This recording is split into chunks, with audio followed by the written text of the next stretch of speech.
Hello everyone, I am Tacit, and of course it is the first Friday of the month, April 1st, so we shall be going over the brand new Mythic added to Gems of War. As per usual, it's in the Glory Gem Guild and VIP chest for this week only if you want to go get it, and then it'll be in the drop table with everything else. So let's go and take a look at this troop and see how it is. So of course, as far as the new troop is concerned, has a pretty decent splash damage to a single enemy, and then it ends up doing half damage splash to the two adjacents.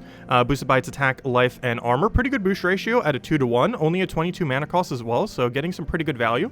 Really solid single damage poke that can end up doing a lot of overall damage, and with a 2-to-1 ratio, it's basically getting all of its stats as a damage, because you're doing full damage to the first one for 1 damage, and then the 2 to the adjacents, which is 2 half damages, which is basically whatever amount of boost ratio you're getting is the total amount of damage that you're doing if you're hitting at least 3 things. So good kind of situational damage poke. And wait, this is not actually the Mythic. They released a Mythic that is even worse for April 1st. Oh no! So, of course, the actual Mythic that we got is Tauraeus. He is a weaker version of Ketras the Bull in every possible way, except his final trait, oddly enough, though it's not that good of a benefit. So, not only is he a 24 mana cost instead of 22, he is a full AoE damage, which means Submerge can bypass him, whereas Ketras the Bull is not countered by Submerge. It doesn't even have full 1-to-1 ratio on its AoE. It has a 75% of its damage as AoE damage, so that's already bad as well. It does have an attack, life, and armor boost ratio, however, it is at a 10-to-1. The effective damage of this, if you're doing it to all enemies, is 4 damage per 10 stats, whereas something like Ketras the Bull is essentially doing a 1-to-1 for every stat that it has, is essentially, or at least every 2, it's getting a 1-to-1. Basically every stat on Ketras, if you hit 3 things, is giving it effectively 1 damage, whereas every 10 stats on this comes out to like a 4-to-10 ratio overall, as far as how much damage it's getting relative to its boost ratio. So essentially, Ketras is getting double the amount of damage for the attack, life, and armor boost ratio, basically meaning there's almost no situation where you're going to bother bringing this thing out. And yeah, it's just really bad. It's slightly different color. You could technically use it with a Ketras build, which one of our teams will be showing it with it. It does have immune to stun, I guess, which is okay. Has a little bit of scroll reduction, even worse than Ketras's, which of course it is. Of course they would. Because I believe Ketras has a 25% and he has 20%. Both of them don't really need, or don't really use their skull reduction because they need all their stats, so they don't want to lose their stats. But I don't know, it's just so weird. And he does have a slightly better final trait in theory. Whenever you, it gives 4 attack to all red allies whenever matching red gems. So the main benefit of this is if you're using multiple red, all those are gaining the attack, or if I'm not mistaken, Ketras's only affects himself. So you're not getting that full amount of value from his final trait. He gives a bunch of stuff when matching red gems, but it's only to himself. Even though it's technically better if he's the only red on your team. The other one, from a boost ratio perspective, is theoretically overall more value for the attack, armor, life kind of boost ratio troop. So it does have that kind of going for it. However, the amount of stats that it's giving is ridiculously minuscule. But anyways, let's go get that troop. The actual one. So just as a thing, since we did the joke at the beginning, obviously Ketras the Bull is not in the drop table right now. Only the new, what's his name? Only the new Tauraeus is in the drop table, so do not try getting Ketras the Bull. He is way better than this thing, though he is not in the drop table right now. It is only Glory Gem Guild and VIP chest for specifically this useless Taurus troop. Long story short, do not get this Mythic. It is really bad, as I'm literally trying to get the Mythic right now. But, you know, if you're going for, like, full-blown completion and you're at the point where you're kind of just getting every Mythic that comes into the game, and you have the resources for it, obviously you get it. However, if you're looking for, like, a half-decent Mythic, this is not the one. You very much do not want to go for this Mythic. But anyways, we'll go over teams as we normally do. If we could finally get this thing. He's somewhere in this drop table. That would be awful if it takes thousands of keys to get this useless Mythic. But we'll see how it goes. He's not completely useless. If nothing else, he can be used with Ketras the Bull somewhat effectively, because you could build like a Ketras the Bull team with him and then get red boost ratio. None of the 4 teams I do are specifically going all in on red creation, though it is an angle that you could end up doing. I more so have other different mana accumulation loops, but if you want to go down the red route, both Ketras and him both have a ratio off of having a higher amount of red, so it can be a little bit of a benefit there. Also, we are down over 1,000 keys already. I know he's out there somewhere. I'm about to start clicking the 200 button. Gosh, I wasted a little bit of keys. Oh no, we wasted some keys, but we got him, so it was worth it. But anyways, there we go. The main reason you don't see me doing 200 at a time is, let's say we got him on like the 37th drop and we used 200. That means we just wasted like what, 160 something keys that we could have saved. Whereas if we did 50 at a time, we only would have wasted like what, 13 keys, which is way less than 160 something. But anyways, we got the new Mythic, so let's go get this thing traded into all the teams, all the Ketras teams. He's basically a Ketras, kind of. He's this weaker Ketras. He's trying his best. I'm pretty sure he was added literally as an April Fool's joke, though. I know it's not, and they're just adding a really bad Mythic, but he's basically just worse Ketras in every possible way. Oh, where on earth is he? He's so bad I can't even find him. There he is. Oh, I could have also just done it by upgradable. Because we need to go upgrade this thing. So he's Champion of Guard, the other useless troop, as a placeholder, so I wouldn't think it was a natural thing. Because if I put something like Phoenicia there, it'd be like, oh, is the Phoenicia actually part of the team? Because Phoenicia is actually half decent, and also better than this thing. So this thing, if it had a better boost ratio, it could have contested things like Guard's Avatar and Phoenicia and stuff like that. However, due to how bad its ratio is and the fact it doesn't even have 1-to-1 for its magic, which is so weird. I have no clue why they didn't at least do that. Yeah, it's pretty bad. The only unique thing he kind of has is he does knock the first enemy to the back. I do have a rope dart team here that we'll be using that slightly utilizes it for its movement capability, so maybe that will be one of its only few advantages, as it does have a kind of okay movement kind of capability there. But anyways, let's go get this thing upgraded. Go use our little bit of orbs here. Get it nice and statted up. Don't accidentally click the power orb, and we'll be good to go. Anyways, so I believe that is everything. Let's go and get him into battle then. So let's start from the top and get straight into PvP to show these teams. Of course, as per usual, all these teams will be in the description below if you want to go copy and paste any of them. So for our first Ketras team, actually uses Ketras. So this one's a pretty standard kind of Ketras team, like Yasmin's Pride, Mana Accumulator into double Ketras. However, this one, of course, replaces Ketras with the new Ketras, the weaker Ketras, the Tauraeus that is in the drop table right now. So as far as this build is trying to do, we're mostly just trying to get Thrall, or whatever you put as your mana accumulator, to full mana. Unfortunately, we have no purple we can take here. We can try for one off of Sky. We do end up missing it there. Also, what on earth is the team? Oh no! That's so bad for a video. He's using an infinite loop flask team. That is super bad if he gets that off. And I didn't get full mana there. That's bad. Luckily, he didn't actually trigger it, and he gave it to us, so we might be fine. Oh, or not. Oh no. Oh no. Okay, he hasn't gone too crazy yet. Let's hope it doesn't happen. So we have our damage sources up now. I kind of want to take extra turn red so we can get our boost ratio, though we are frozen right now, so we're going to have to ignore that. We're not frozen on purple, however, so I can end up denying him on purple at least. So we'll do that. Actually, probably should have taken it the other way, because he's still going to get his red value there. So generally how this team works is you Yasmin Pride, something that we really want dead. In this case, probably Thrall. Technically Flask as well, though I want to directly target Flask, so we'll do this. We're going to be using Ketras for how Ketras normally functions, which is hits the biggest target that you kind of need dead while adjacent killing the side one, and that's exactly what it does. We'll then get an AoE value in here. At least one nice thing about this is, unlike Ketras, it does allow you to hit through a gap. He also has the little bit of movement there, so as you can see, the one troop got moved all the way to the back. So we now have them right next to each other, which works perfectly for another Ketras poke. So he has a little bit of synergy there where he can kind of set up a Ketras into how he needs to be used. And ultimately, I feel like this combination is like one of the only viable ways to really use him, because it does allow Ketras to set up before, well, he kind of died to his skull there, but let's assume he didn't die to his skull. We would now be able to go and Ketras for a double kill, whereas before, if one was in first slot and one was in fourth, we wouldn't have been able to, but because he moved them right next to each other due to his movement ability, it moved it so Ketras could then do the kill. So if anything, this is basically a Ketras support unit. Instead of running double Ketras, you can now run him with the Ketras.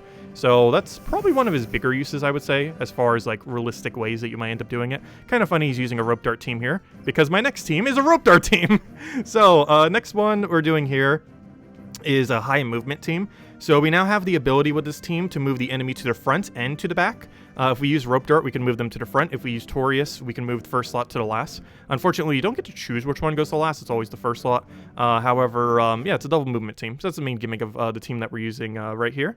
And we're doing with Elementalists just for a little bit of tankability and also for some disable. Hopefully, we'll be able to disable the cleanse that they have. Otherwise, we might be in a bit of a bad time.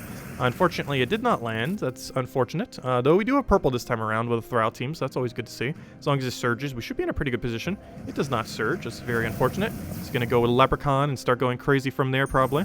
Once again, another disable. I think hitting the exact same thing it just hit. Wonderful. If it could only hit Beatrix, we'd be in a very good position right about now. So what can we do here? I think we just go all in on trying to kill Beatrix before he just infinite loops us, which he might do here. Might need to re-show this team. He's going to infinite loop us with his rope dart team before we could use ours. His is a lot more loopy than ours, that is for sure. As this one is not really intended to be a loop team because you can't really loop off of the Ketras thing. I do have a loop team that I'm kind of showing here. That we'll be doing as our next team, but it's not like a proper loop team because you can't really build a proper loop team off a thing that ends its turn when it casts, which of course this Mythic does. It does specifically end its turn. Same as Ketras. Everything that ends its turn, that's a good high damage Mythic, though this is not a good high damage Mythic, but in the category of good high damage Mythics, you have to be careful with them because compared to things that can do less damage while hitting extra turn, they are generally better value more often than not. They have to have a really, really good single cast ability to justify the end of turn, and Tauraeus is definitely not in the category of that. So let me go get this Mimic dead. Or not the Mimic, I mean, I wish it was a Mimic. Well, let's go get this Gnome dead so we get his loot. Definitely don't want that running away. Let's see. We can go for an AoE here. He does have that little bit of barrier. I think we still go for it. He has a really tanky troop in first slot, and due to the knockback, we have removed it out of first slot, so that's good. We can now go take that, kind of just keep poking it down, keep getting those disables down. Can you please stop hitting last slot? There we go. Though it'd be better if you hit first. Eventually. At some point, it'll hit what we want. Anyways, we can now choose kind of what we want to kill, so we'll go kill the Rope Dart before Rope Dart kills us like the previous battle. We'll go for a bit of an AoE here that it doesn't even have enough damage to kill, which is so unfortunate. I still don't understand why he doesn't have 1-to-1. Like, it's barely gonna, like, he's not gonna be broken with 1-to-1. He's not even gonna be good. Like, he would need to make this good, he would have to have 1-to-1 on his magic, and minimum 1-to-6 on his boost ratio, ideally a 1 and 4. Because at 1 and 4, he could actually be, like, slightly viable. At 1 and 6, he's just kind of average, and would still be outplayed by other similar boost ratio ones. Because unless you're specifically using a troop that buffs all three of those stats simultaneously, a 1-to-6 isn't really going to be that good. You might as well just use like a Guard's Avatar with armor or something similar, because you get a lot more value from using like a Urskia shield onto a Guard's Avatar than you would off of this new Mythic. Oh no, a pure mech team on a 20% mech week. That's scary. But anyways, next one we're going to be going for a bit of a loop team. Obviously, you can't perfect loop with Tauraeus because he ends his turn when he casts, unlike some things that can extra turn when they cast, or at least have a potential chance when they do board control.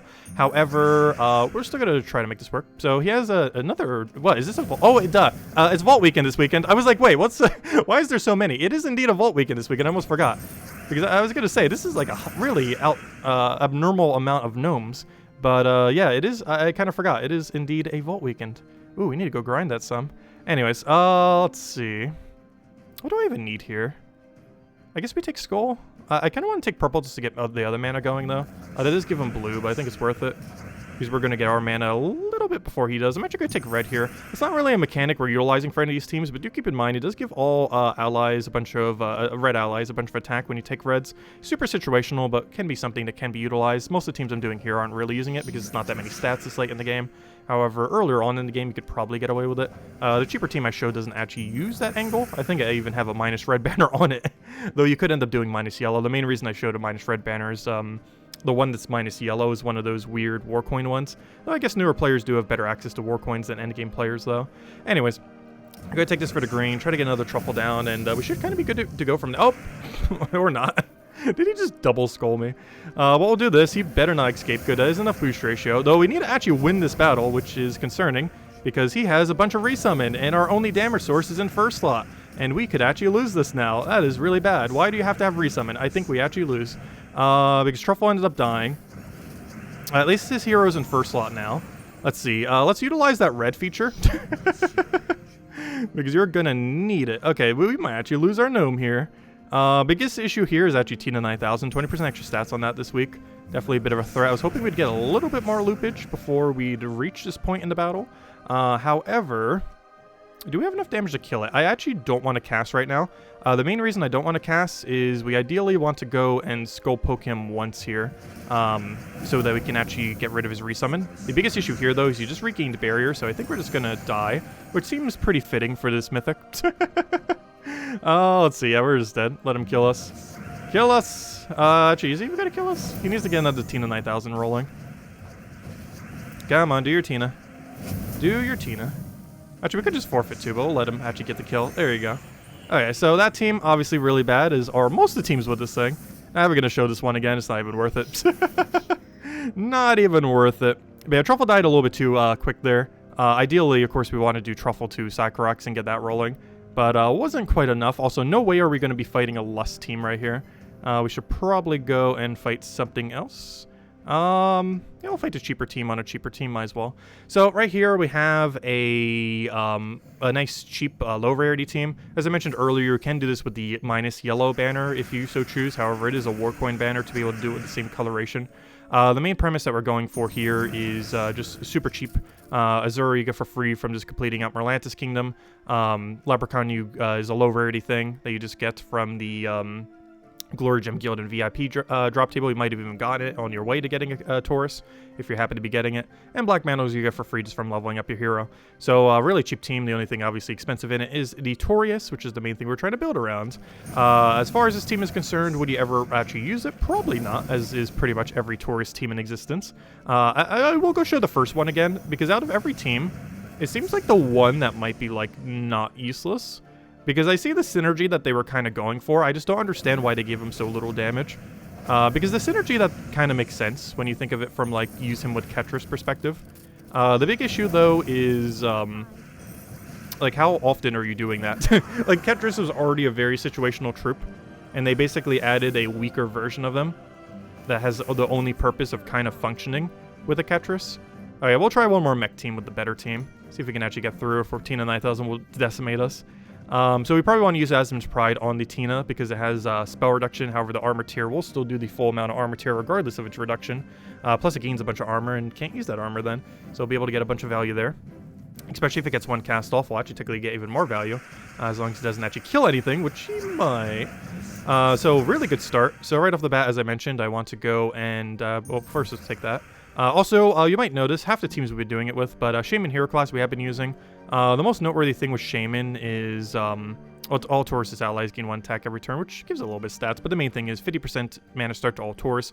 Obviously things like Ketras and the new troop, the Tauraeus. Obviously he has Tor in his name, but the Tauraeus also count as that typing, so you can end up giving them a nice half mana start there. So we'll go for Yasmin's Pride onto his biggest threat. Normally you wouldn't target Ketras directly onto a damaged unit.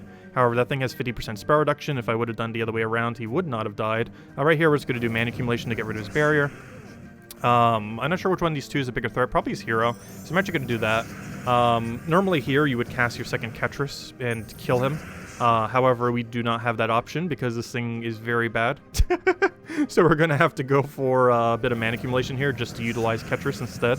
And then we'll be able to go shuffle his team into the correct order. So now we have to do a bunch of math to see if we have enough damage. First, we have to see if he has any spell reduction. He doesn't, we have enough, and we'll kill him. We just have to look at the boost ratio and everything.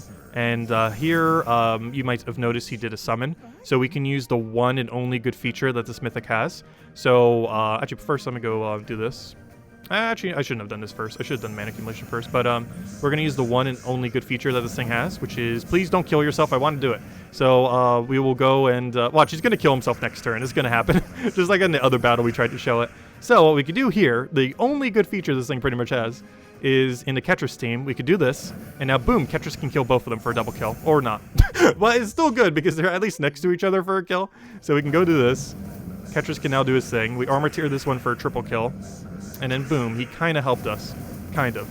Oh, he is stealthy. I can't do that. Well, we still need it for boost ratio, so we'll still take it. So we'll throw a Ketras here. Should probably kill the summoner before he infinites us. Also, can you not do that? I'd prefer you to stop infiniting mana. He has to eventually kill himself. I've seen this thing loop like 20 or 30 times. He has a 15% chance he'll kill himself at any given second when he does that.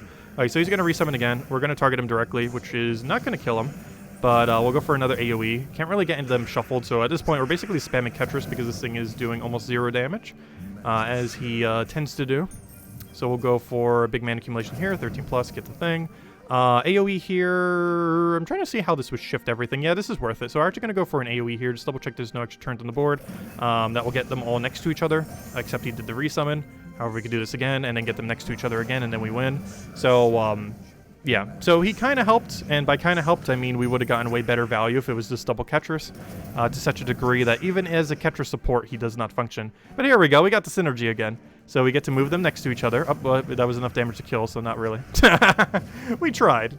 We tried our best. He just doesn't want to be good. But anyways, long story short, this is one of the worst mythics we've had in a while. Like, if it had better stats, it could have contested things like Guard's Avatar and Phoenicia, but it doesn't do that. It could have been potentially better Ketras, but it doesn't do that. It could have been like an okay movement troop, but even like Pan, that one Pan troop, I can't remember its full name. Isn't it just called Pan? It might just literally be called Pan from Pan's Veil.